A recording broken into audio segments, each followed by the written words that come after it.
Hello दोस्तों, मेरा नाम गंभीर सिंह राणावत है और आप देख रहे हैं टेक मेवाड़ी यूट्यूब चैनल। दोस्तों, चैनल से नहीं जुड़े हैं तो फ्री में सब्सक्राइब करें, साथ में ही घंटी का निशान जरूर दबाएं। दोस्तों, आज के वीडियो से आप जानेंगे कि एक घर के लिए अगर आप सोलर सिस्टम खरीद रहे हैं तो उसके साथ में आपको कंपनी से क्या क्या मिला है।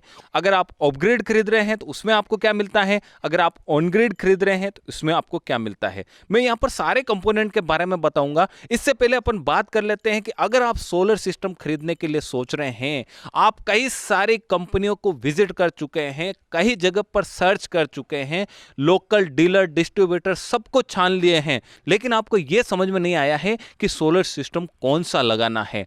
आपके सोलर सिस्टम ने अगर चयन भी कर लिया है, सोलर सिस्टम में लगने वाले कंपोनेंट ब्रांडेड है या नॉन ब्रांडेड, इसकी जानकारी कौन देगा। आपके सोलर सिस्टम पे क्या पॉलिसी है या नहीं है, इसकी जानकारी कौन देगा। इन सभी सवालों का जवाब यहां पर आपको मिलेगा। हजारों सवालों के जवाब सिर्फ एक ही जगह मिलता है। दिए गए नंबर पर आपको व्हाट्सएप करना है और निःशुल्क आपको जानकारी प्राप्त करनी है। दोस्तों, अब जानते हैं कि घर के लिए सोलर सिस्टम खरीद रहे हैं, उसमें आपको किन किन कंपोनेंट की जरूरत होती है। Number 1, solar panel. अब आप सोलर पैनल खरीदने जाते हैं तो वहां पर कई सारे सवाल आपके मन में आते हैं कि ये सोलर पैनल ब्रांडेड है या फिर नॉन ब्रांडेड है, इसकी जानकारी कैसे लेंगे हम। फिर उसके बाद में ये सी ग्रेड का है या डी ग्रेड का है या ए ग्रेड का है। सोलर पैनल हमेशा ए ग्रेड का होना चाहिए। अब कैसे पहचान करते हैं हम कि ए ग्रेड का कौन सा है, सी ग्रेड का कौन सा है। सी ग्रेड के जो सोलर पैनल हैं उसके ऊपर जो बस वायर हैं वो कहीं से कटी हुई दिखाई देगी, उसकी फ्रेम कहीं से मुड़ी हुई दिखाई देगी। इसके साथ में ही सी ग्रेड के जो सोलर पैनल है उसके जो सेल हैं वो कहीं ना कहीं टूटे हुए सेल दिखाई देंगे। लेकिन आपको ऐसे देखने पे आपको नहीं पता चलेगा, आपको किसी सूक्ष्मदर्शी से आपको देखना होता है तो उसमें आपको पता चल जाता है। इस तरह अगर ब्रांडेड या नॉन ब्रांडेड की बात करते हैं तो कई सारी ऐसी कंपनियां हैं जो फ्रॉड भी करती हैं आपके साथ में। ब्रांडेड है या फिर नॉन ब्रांडेड है आपको पता ही नहीं चलेगा। तो इसके लिए कुछ आपको मैं आइडिया देता हूं। उसकी क्वालिटी देखना है, उसकी फ्रेम देखना है, साथ में ही जो सोलर पैनल है उसकी जो कंपनी का जो नाम है वो उस ग्लास के ऊपर चिपका रखा है या फिर ऊपर प्रिंट करवा रखा है, वो सारी बातें हैं वो आपको देखनी होती हैं। इसके साथ में ही आपको टेक्नोलॉजी चयन करनी होती है कि मोनो टेक्नोलॉजी का ले या पॉली टेक्नोलॉजी का ले। अगर आपको परफॉर्मेंस अच्छी चाहिए तो आप मोनो टेक्नोलॉजी का ले सकते हैं, लेकिन अगर मैं यहाँ राजस्थान की बात करता हूँ जहाँ पर सूरज हमेशा रहता है, वहाँ पर पॉली और मोनो में मेरे को कोई भी डिफरेंस नहीं देखने को मिला है। हाँ, जब भी बादल होते हैं तब आपको यहाँ पर मोनो टेक्नोलॉजी वाले पैनल है वहाँ पर कुछ परफॉर्मेंस आपको ज़्यादा देखने को मिलती है। लेकिन यहाँ पर अपन प्राइस की बात करते हैं तो जो पॉली टेक्नोलॉजी वाले हैं वो लगभग आप देख लीजिए 20 रुपए से लेकर 22-23 रुपए प्रति वाट के हिसाब से मिल जाते हैं। लेकिन अगर मोनो की बात करते हैं तो कुछ आपको यहाँ पर पेमेंट ज़्यादा देना होता है। लगभग आप देख लीजिए 24 रुपए से लेकर 26, 27, 28, 29, 30 रुपए तक भी आपको मार्केट में कई सारी कंपनियों के आपको मिल जाते हैं। और कोई बहुत सारी टेक्नोलॉजी है, बाईफेशियल टेक्नोलॉजी है और एसी मॉड्यूल टेक्नोलॉजी है, काफ़ी सारी टेक्नोलॉजी है। अगली बारी आती है कि इन्वर्टर। अब आपको इन्वर्टर के लिए भी आपको सोचना पड़ता है कौन सा इन्वर्टर लें। आप अगर अपग्रेड लगा रहे हैं तो अपग्रेड इन्वर्टर लेना पड़ेगा, ऑनग्रेड लगा रहे हैं तो ऑनग्रेड इन्वर्टर लेना पड़ेगा। आपको यहाँ पर ये सारी जानकारी मैं विस्तृत में नहीं दे रहा हूँ। इसके लिए आई बटन पर क्लिक करना है आपको और ऑनग्रेड और अपग्रेड के बारे में आपको वहाँ पर पता चल जाएगा। आपको जो इन्वर्टर हैं वो जैसे मान लीजिए 1 किलोवाट अगर सोलर पैनल ले रहे हैं तो वहाँ पर कुछ आपको बढ़ाकर आपको इन्वर्टर लेना है। जैसे 2 किलोवाट तक आप इन्वर्टर ले सकते हैं, क्योंकि फ्यूचर में अगर आप चाहते हैं कि पैनल बढ़ाने हैं तो फिर आपको दिक्कत हो सकती है वहाँ पर। अब बात करते हैं अपन बैटरी की कि बैटरी कौन सी खरीदनी चाहिए। सोलर के लिए बैटरी क्या अलग आती है क्या? हाँ बिल्कुल, सोलर के लिए बैटरी अलग आती है जिस पर C10 रेटिंग लिखी होती है, सोलर बैटरी लिखा हुआ होता है, वो सोलर बैटरी होती है।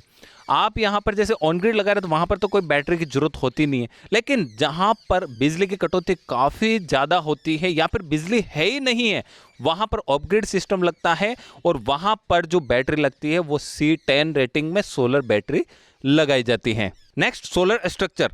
अब जहाँ पर आप सोलर पैनल लगा रहे हैं ना वो सोलर की एक धड़कन है, वो सोलर स्ट्रक्चर है। अगर आपका सोलर स्ट्रक्चर मजबूत है, अगर आपका सोलर स्ट्रक्चर जीआई का यानी कि गैल्वेनाइज्ड आयरन का बना हुआ है, तो काफ़ी सालों तक, मैं ऐसा नहीं कहूँगा 25 से 50 साल तक भी खराब नहीं होते, हर चीज़ खराब होती है यहाँ पर, लेकिन कुछ समय के लिए आपको ज़्यादा बेनिफिट मिल जाता है। यहाँ पर जो गैल्वेनाइज्ड आयरन का होता है उस पर जंग नहीं लगता है। नेक्स्ट कंपोनेंट है अर्थिंग।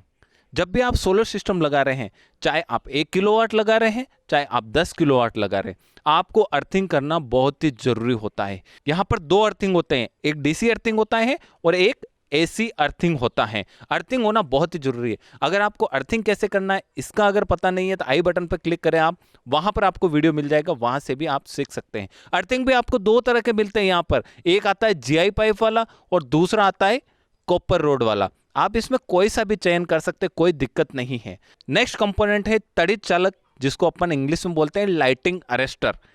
जब सोलर सिस्टम लगा रहे हैं ना, तो आपको लाइटिंग अरेस्टर लगाना भी बहुत ही जरूरी होता है। जब आप देखते हैं ना कड़कड़ाती बिजली धड़ांग से गिरती है और कई सारा नुकसान कर जाती है, तो इससे बचने के लिए आपको लगाना पड़ता है तड़ित चालक, जिसको बोलते हैं अपन लाइटिंग अरेस्टर। लाइटिंग अरेस्टर को कैसे लगाना होता है उसका प्रॉपर तरीका आपको आई बटन पर वीडियो मिल जाएगा, वहां पर देख सकते हैं, यहाँ पे डिस्क्रिप्शन में देख सकते हैं आप। नेक्स्ट कंपोनेंट है एसीडीबी डीसीडीबी। एसीडीबी का मतलब होता है कि एसी डिस्ट्रीब्यूशन बॉक्स और डीसीबी का मतलब होता है डीसी डिस्ट्रीब्यूशन बॉक्स। जब आप प्रॉपर वे से अगर आप सोलर पैनल इंस्टॉल कर रहे हैं तो आपको एसीडीबी डीसीडीबी बॉक्स भी लगाना होता है। इसमें आपको एसपीडी मिल जाती है, साथ में एमसीबी मिल जाती है, फ्यूज मिल जाते हैं, यानी कि आपके जो सिस्टम है उसके लिए काफ़ी सारे प्रोटेक्शन यहाँ पर आपको देखने को मिल जाता है। अब नेक्स्ट कंपोनेंट है वो MC4 कनेक्टर। क्या आपके सोलर पैनल का जो कनेक्शन कर रहे हैं वो ऐसे जॉइंट लगा के कर रहे हैं या फिर कोई ऐसे पिन से पिन जोड़ कर रहे हैं? अगर आपके पिन से पिन जोड़ के कर रहे हैं तो वो है MC4 कनेक्टर। MC4 कनेक्टर भी जैसे 1-in-1 आता है, फिर 2-in-1 आता है, फिर आप 3-in-1 आता है, 4-in-1 आता है। जैसी आपकी रिक्वायरमेंट होती है उसके हिसाब से MC4 कनेक्टर मिल जाते हैं। बहुत सारी जगह देखा है मैंने कि MC4 कनेक्टर लगाते ही नहीं हैं, तो नुकसान क्या होता है, जब MC4 कनेक्टर नहीं लगाते हैं तो उस पर जो कार्बन आ जाता है, फिर शॉर्ट सर्किट हो जाता है, काफ़ी सारा नुकसान इसमें हो जाता है। नेक्स्ट कंपोनेंट है AC वायर और DC वायर। क्या आपके सोलर सिस्टम में AC वायर यूज़ किया है या DC वायर यूज़ किया है? अगर नहीं तो आप जो इंस्टॉलेशन कर रहा है उसको बोलिए आप कि पूरा AC वायर यूज़ नहीं करना है, DC वायर भी यूज़ करना है। जहाँ पर DC वायर की जरूरत है वहाँ पर DC वायर यूज़ करना है। DC वायर आप 4 mm या 6 mm यूज़ कर सकते हैं। फिर इसके साथ में AC वायर है वो कम से कम 4 mm का तो होना ही चाहिए। नेक्स्ट कंपोनेंट है PVC पाइप। क्या आपके सोलर सिस्टम का जो कनेक्शन कर रहे हैं, जो वायरिंग आ रही है वो ऐसी दीवार पर लटका दी गई है या फिर PVC पाइप के अंदर डाला है? ये सारे जो मैं बता रहा हूं ना वो सब कुछ इंस्टॉलेशन के अंदर ही रहता है, कंपनी के अंदर ही रहता है। अब लास्ट जो कंपोनेंट रहता है वो होता है नेट मीटरिंग।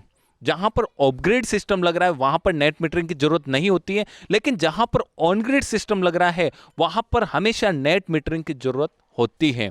नेट मीटरिंग अलग अलग स्टेट में अलग अलग प्रक्रिया होती हैं। इसके लिए mnre.gov.in पर भी आप जाके सर्च कर सकते हैं नेट मीटरिंग कैसे लगाया जाता है। नियरेस्ट RSCB ऑफिस है वहाँ से भी आप पता कर सकते हैं। और वैसे थोड़ा सा मैं आपको बता दूं कि नेट मीटरिंग के लिए हमेशा ज़रूरत होता है अर्थिंग और लाइटिंग अरेस्टर। अगर राजस्थान की बात करूं तो 2 अर्थिंग और लाइटिंग अरेस्टर हैं, एसीडीबी डीसीडीबी बॉक्स हैं, तो ही आपको नेट मीटरिंग मिलने वाली है। इसकी अलग अलग प्रोसेस होती है। नेट मीटरिंग का काम रहता है कि जैसे मान लीजिए कि जो आपका सोलर सिस्टम लग रहा है, जैसे 5 किलोवाट लग रहा है, 25 यूनिट अगर दिन की जनरेशन हुई है तो उसमें से 10 यूनिट अगर आपने उपयोग में ले ली है और 15 यूनिट बच रही है तो वो ऑटोमेटिक ही प्लस करके आपको ग्रिड को दे देगा। लेकिन अगर आप यहाँ पर नेट मीटरिंग नहीं करवाते और ऐसे लगा देते हैं, जो जनरेशन ज़्यादा हो रही है ना वो आपके बिल को प्लस कर देगी। जहाँ पर आप सोचते हैं कि बिल कम होके आए वहाँ पर बिल ज़्यादा होके आएगा। इस तरह इतने सारे अगर कंपोनेंट लग रहे हैं तो आप समझ जाइए कि आपका सोलर सिस्टम प्रॉपर वे से इंस्टॉलेशन हुआ है। अगर इसमें एक भी अगर कंपोनेंट मिस है तो आप समझ जाइए आपके सोलर सिस्टम में कहीं ना कहीं कमी हैं। वीडियो देखने के लिए आपका बहुत बहुत धन्यवाद। वीडियो को ज़्यादा से ज़्यादा शेयर कीजिए, और अगर आप वीडियो देखने से भी आपको मज़ा नहीं आया या फिर सेटिस्फाइड नहीं है तो आप सीधे जाइए डिस्क्रिप्शन में, जहां पर आपको एक लिंक मिलेगा जिस पे आपको पूरा लिखा हुआ मिलेगा कौन सा कंपोनेंट चाहिए, पूरी जानकारी आपको मिलेगी techmewadi.com, जो अपनी ही वेबसाइट है, जहां पर आपको कई सारे मशीनरी के बारे में, कई सारे सोलर सिस्टम के बारे में आपको जानकारी मिलती जा रही है और मिलने वाली है। तो जल्दी से आप इस पर भी विजिट कर सकते हैं। वीडियो को लाइक करें, ज़्यादा से ज़्यादा शेयर करें, और अगर चैनल पर नए हैं तो सब्सक्राइब करें, साथ में घंटी का निशान जरूर दबाएं। मिलते हैं अगले वीडियो के साथ, तब तक के लिए बाय बाय। जय भारत, जय राजस्थान, वंदे मातरम।